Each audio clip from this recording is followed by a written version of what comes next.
বাংলাদেশের জনগণকে হাইকোর্ট দেখানো বন্ধ করেন, সংসদের 2/3 গরম দেখানো বন্ধ করেন, জনগণের গণভোট মেনে নেন, এটাই আপনাদের একমাত্র এক্সিট রুট। আপনারা গণভোট বাস্তবায়ন করেন, আমরা অন্য কিছু বুঝি না।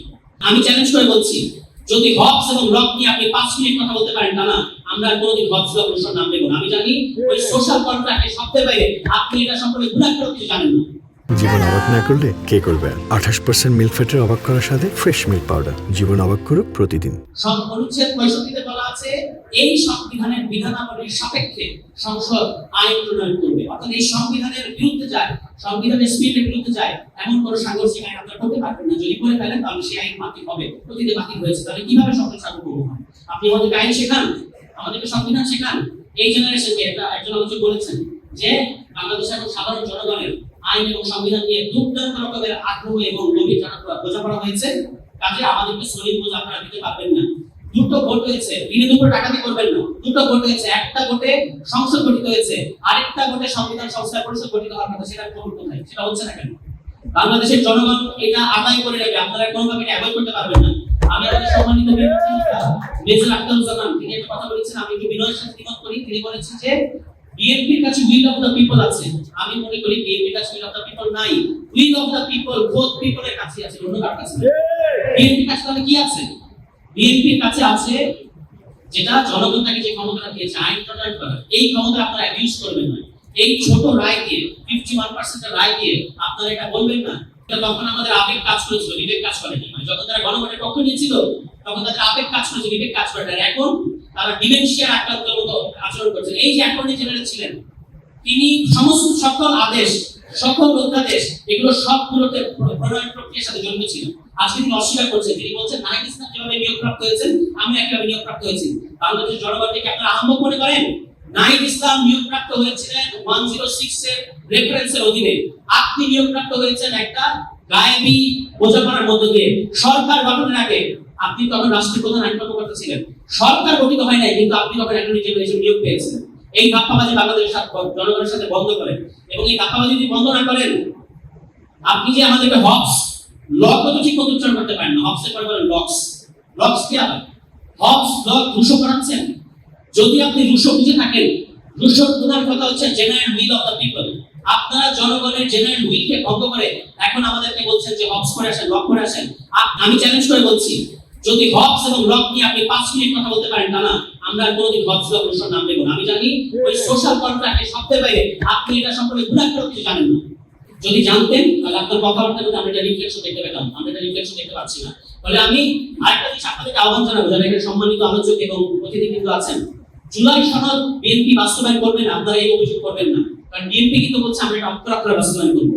তারা জুলাই সনদকে ঢাল বাড়াচ্ছে, কোনটাকে আড়াল করতে চাচ্ছে? গণভোটকে আড়াল করতে চাচ্ছে। কাজে আমাদের দাবি করতে হবে যে আপনারা গণভোট বাস্তবায়ন করেন, আমরা অন্য কিছু বুঝি না। জুলাই সনদে আপনি একটা নোট অফ ডিসেন্ট অনুযায়ী করবেন, করেন, সেটুকু আমরা মেনে নিতে প্রস্তুত আছি। কিন্তু গণভোট যেটা প্রশ্নে বলা আছে সেটা অ্যাজ ইট ইজ বাস্তবায়ন করেন। 1991 সালে গণভোট বেগম খালেদা জিয়া গণভোট করেছিলেন, সংবিধানের 16টা অনুচ্ছেদের ব্যাপারে জনগণের মতামত চাওয়া হয়েছিল। তখন কি পার্থ সাহেবদের মনে হয় নাই যে 12টার সাথে আমি একমত, 4টার সাথে আমি একমত না? আর প্রশ্ন করেন যে সংবিধান সংস্কার পরিষদ কোথা থেকে আসলো? ওই যে পেছনে বসা এই সরকারের ছোট ইবু জনাব জুনায়েদ সাকিকে জিজ্ঞেস করেন যে সংবিধান সংস্কার পরিষদ কোথা থেকে এসেছে। এই সমস্ত প্রশ্ন করে বাংলাদেশের মানুষের যে গণভোটের মধ্য দিয়ে যে রায় দিয়েছে, এটাকে আপনারা অবজ্ঞা করে আপনারা যদি মনে করেন, আপনাদের ইতিহাস মনে করে দেখেন, কোনো বাড়ি কিন্তু ক্ষমতা হস্তান্তরের মুহূর্তে আপনারা কোনো সুষ্ঠুভাবে ক্ষমতা হস্তান্তর করতে পারেন নাই। 96 পারেন নাই, 2006 পারেন নাই। লোকই বৈঠা ডেকে এনেছে এবং এটার পেছনে আপনাদের দায় আছে। বাংলাদেশ রাষ্ট্রকে গভীর সংকটের দিকে নিয়ে যাওয়ার পেছনে আপনাদের দায় আছে। আজকে যদি আপনারা ভালোই জেন্টলসম্যান এগ্রিমেন্টের মতো করে যদি এগুলো বাস্তবায়ন আপনারা না করেন, তাহলে বাংলাদেশে আপনারা মনে করছেন, সালাউদ্দিন ভাই বলেছেন কমিশনে যে 15 বছর আগে কোনো গণঅভ্যুত্থান হবে না। এটা হচ্ছে নতুন হিসাব। ফলে উনি 15 বছর ধরে একই কাজ করবেন এবং সেই কারণে কত ভয়াবহ কাজ তারা করেছেন তিনি নিজে একটি বই শেখান। গুম অধ্যাদেশ বাতিল করে দিচ্ছে সরকার, সংসদে ওঠাবে এবং সেখানে বলা হয়েছে জাতীয় নিরাপত্তার কারণে আটক করা হলে সেটাকে গুম বলা যাবে না। উদ্দেশ্যটা বুঝে দেখেন, জাতীয় নিরাপত্তার রেবাইকে তারা শুধু আটক করবে তাই না, তারা যে আটক করেছে এই তথ্য গোপন করবে। কারণ আদারওয়াইজ এর সাথে গুমের সম্পর্ক কি? আপনি জাতীয় নিরাপত্তার কারণে আটক করতে হলে বিশেষ ক্ষমতা আইনে করেন, সেখানে 90 দিন বিনা মামলায় মানে বিনা ওয়ারেন্টে আটক রাখার বিধান আছে, কিন্তু আপনাকে বলতে হবে আমি আটক করেছি। কিন্তু এখন তারা গুম করবে, সেটাকে জাতীয় নিরাপত্তা দোহাই দেবে এবং সেই তথ্যটা তারা গোপন করবে। এটা তারা নির্লজ্জের মতো বলে যাচ্ছে। মানবাধিকার অধ্যাদেশ তারা বাতিল করে দিচ্ছে। এই সরকারের তারা বলে আমাদের 1200 বেশি লোক গুম হয়েছে, সেরকম একটা সরকার। আমার খুব দুঃখ লাগে, আমাদের তুলিয়াপা মানবাধিকার ওই যে মায়ের ডাক করেছিলেন, আমরা তাকে সমর্থন দিয়েছি পুরো আওয়ামী লীগ পিরিয়ডে। আজকে শুধুমাত্র আপনি একটা আসন থেকে দাঁড়িয়েছে বলে চুপচাপ হয়ে আছেন, এটা খুব দুর্ভাগ্যজনক। বাংলাদেশের জন্য কথা বলতে পারছেন না, জোনায়েদ সাকিব কথা বলতে পারছেন না। এই জায়গায় নিয়ে গেছে বাংলাদেশের বিএনপি সরকার। ফলে এই যে সংসদীয় স্বৈরতন্ত্র, আপনাদেরকে সিদ্ধান্ত নিতে হবে, আপনারা কি গণতান্ত্রিক পদ্ধতিতে সরকার পরিচালনা করবে নাকি সংসদীয় স্বৈরতন্ত্রের দিকে নিয়ে যাবেন। যদি সংসদীয় স্বৈরতন্ত্রের দিকে যান, তাহলে ফুয়াদ ভাই আলোচনায় বলেছে যে শেখ হাসিনার যে হেলিকপ্টারে ওঠার যে ছবি, এটা বাধাই করে রাখতে বলেছেন। আমিও আপনাদেরকে বললাম 5 তারিখের পরে শুধু শেখ হাসিনা না, 300 জন এমপি, সমস্ত মন্ত্রী, পুরো বিচার বিভাগ গা ঢাকা দিয়েছে। সেই দিকে আপনারা যান না, আপনারা কিন্তু আওয়ামী লীগ হতে পারবেন না। আওয়ামী লীগের মধ্যে এত শক্তিশালী, আজকে যারা আপনাদেরকে ওই নানাভাবে পিঠ চাপড়াচ্ছে, এরা কেউ আপনাদের বন্ধু না, আমরা আপনাদের বন্ধু। আর আমরা আপনাদেরকে সাবধান করছি, এখন 2 মাসের মধ্যে যে ধরনের নজির এবং যে ধরনের আলামত আপনারা দেখাচ্ছেন, এটা খুবই ভয়াবহ।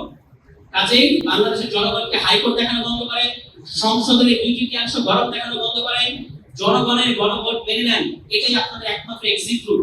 আদারওয়াইজ যে ঘটনা ঘটবে পরে বলবেন না যে আমরা আপনাদেরকে সাবধান করিনি। আমরা আপনাদেরকে সাবধান করছি, আপনাদের আমরা শুভাকাঙ্ক্ষী। এবং শহীদ প্রেসিডেন্ট জিয়াউর রহমান এবং বেগম খালেদা জিয়া দুজন কিংবদন্তি ব্যক্তির আদি সন্তান। সুতরাং আপনাকে ইতিহাসের পরটা বুঝতে হবে। তারা দুটো গণভোট আয়োজন করেছে, তারা একজন বৌদ্ধ গণতন্ত্র নিয়ে এসেছে, একজন সংসদীয় গণতন্ত্র নিয়ে এসেছে। আপনি কি বাংলাদেশকে সংসদীয় স্বৈরতন্ত্র থেকে নিয়ে যাবেন? আশেপাশে কিছু দালালের পরামর্শে আপনি নিজের বিবেক খাটান। জীবন অবাক না করলে কে করবে? 28% মিল্ক ফ্যাটের অবাক করার সাথে ফ্রেশ মিল্ক পাউডার। জীবন অবাক করুক প্রতিদিন।